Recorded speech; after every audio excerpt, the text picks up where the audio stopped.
Les amis, gros déballage aujourd'hui, je vous présente en effet le tout dernier boîtier de chez Corsair, le Spec Omega RGB. Spec Omega, c'est une série qui existe déjà depuis quelques temps. Là, c'est le nouveau modèle de la gamme, le modèle RGB. Pas mal de détails qui changent dessus et il a l'air très beau. Je vous le déballe tout de suite, là c'est le modèle en blanc, c'est un modèle qui existe aussi en noir, c'est un boîtier qui coûte 159 €, en tout cas pour le moment. Faut dévaler, on tombe sur ça. Et franchement, que ça soit Léonie, moi ou n'importe qui, je pense qu'on a tous un effet waouh en déballant le boîtier. Il est super travaillé au niveau du design. C'est ouf. Que ça soit les pieds, que ça soit le dessus, que ça soit la forme globale, c'est super travaillé. On a sur le côté un panneau en verre, c'est la mode en ce moment. Moi j'aime bien, ça permet de bien voir sa configuration. Design très travaillé avec des grilles au-dessus, des pieds qui avancent bien. L'avant très travaillé aussi avec, pareil, du verre à l'avant, donc de la transparence pour profiter de la couleur intérieure. C'est vraiment un beau boîtier.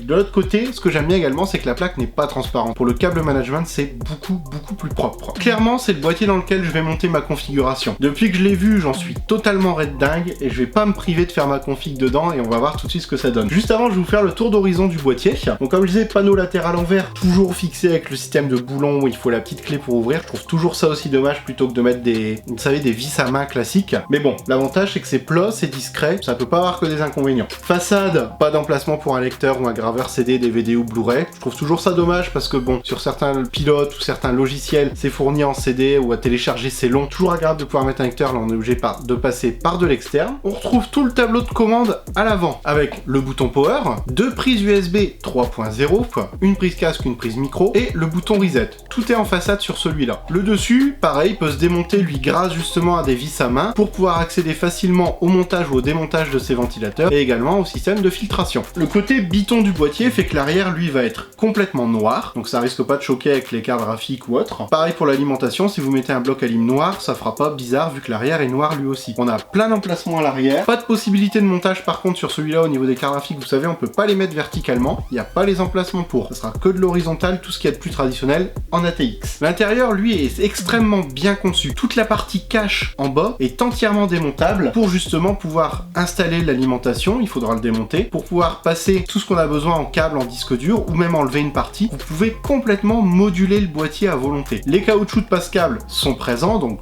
je suis content, ça permet de ne pas voir le fond du boîtier, cacher un peu le passage des câbles et mieux l'organiser. On va avoir déjà deux ventilos RGB de fournis à l'arrière, un à l'avant, c'est deux ventilos en 120 mm. Au niveau de l'arrière, ultra complet, vous avez tout ce qu'il faut pour votre câble management. Il y a les petits liens qui sont donnés, on peut les fixer. Il y a le boîtier pour gérer le RGB, une deuxième boîtier de gestion RGB spécialement dédié à ce boîtier PC là. Pourquoi? Parce que, je vous montre, petite pause, à l'avant juste ici, on va le voir après, en fait tout le long il y a un ruban LED qui va se synchroniser avec le logiciel iCUE qui sert déjà à synchroniser votre clavier, votre souris, les couleurs de tout. Donc en gros, tout votre boîtier, votre configuration, votre water cooling Corsair si vous avez un water cooling Corsair RGB, clavier souris, tout va être aux mêmes couleurs, au même moment. Rappelez-vous ma vidéo sur Far Cry 5, ça veut aussi dire que les effets de lumière associés à Far Cry 5, ils vont se voir sur le boîtier. Dernier point, le boîtier est complètement compatible avec du water cooling. À l'avant, on a largement la place pour mettre un ventilo, que ça soit en double 120 ou triple 120 ou en 240. Il n'y a pas de problème pour ça. Vous pourrez facilement mettre toutes sortes de water cooling, que ce soit du fait maison ou du tout en un. Ce que je vais faire maintenant, je vais passer ma config dans ce boîtier là et on va voir ce que ça donne une fois que tout est branché et surtout qu'il est allumé. Je vais pas vous mentir, on l'a monté, on vient de l'allumer. J'ai jamais vu un boîtier aussi beau que celui-là, tout simplement. Il est juste trop beau. Il est pas sans défaut, mais ça on en parle à la fin. Je vais juste vous faire un kiff. Vous êtes prêts? C'est pas beau franchement. La bande RGB ici, le ventilo derrière qui illumine le petit logo Corsair, parce que oui là c'est une vitre et en plus il y a toute la structure en plastique derrière qui est travaillée. Franchement le boîtier est magnifique. Je vous fais un kiff, je vous laisse regarder ça quelques secondes.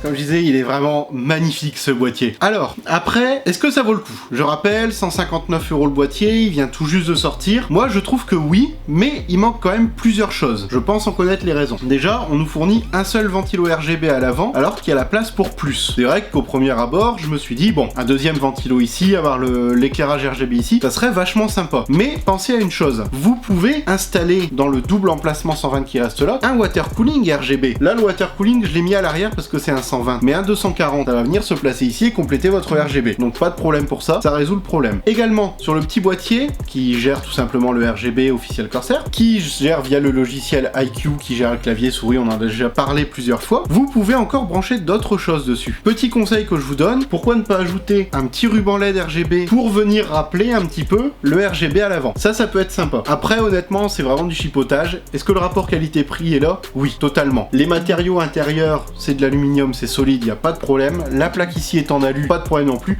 Bon, la façade et le dessus sont en plastique, mais en même temps, de 1, ça allège le boîtier. De 2, c'est du plastique Corsair, c'est du plastique de très bonne qualité, très épais, très dense, ça se tord même pas quand on le manipule. Donc de ce côté-là, pas de problème. Va falloir être courageux au niveau du nettoyage, hein, parce que vitre, rien que de le remonter, Sopalin produit anti-vitre, faudra toujours en avoir à porter, hein, parce que les traces de doigts, c'est mortel sur ça. Après, le boîtier, comme je disais, existe en 2 couleurs, soit en blanc et noir comme celui-ci, soit en tout noir. Je trouve qu'en blanc et noir, ça fait plus ressortir son design qu'en tout noir. Après, sur ça, c'est chacun ses goûts. Les pieds sont très beaux, ça rend très bien. Au niveau de la ventilation maintenant, on va en parler un petit peu. Belle entrée d'air au-dessus. Il n'y a que la grille qu'on vous a montré au début qui fait office d'anti-poussière, donc il faudra certainement nettoyer l'intérieur assez souvent. Pareil, si vous le mettez au sol, méfiez-vous à l'avant, c'est complètement fermé sur les côtés. La seule entrée d'air avant se situe ici, la petite grille en bas. Donc si vous le mettez au sol, pareil, aspirateur à poussière. Il n'y a pas de filtre anti-poussière à l'avant, hein. Zéro, nada, que dalle. Donc, au niveau des entrées d'air, moi je vous conseille vraiment un deuxième ventilo à l'avant pour maximiser l'entrée d'air ici, ou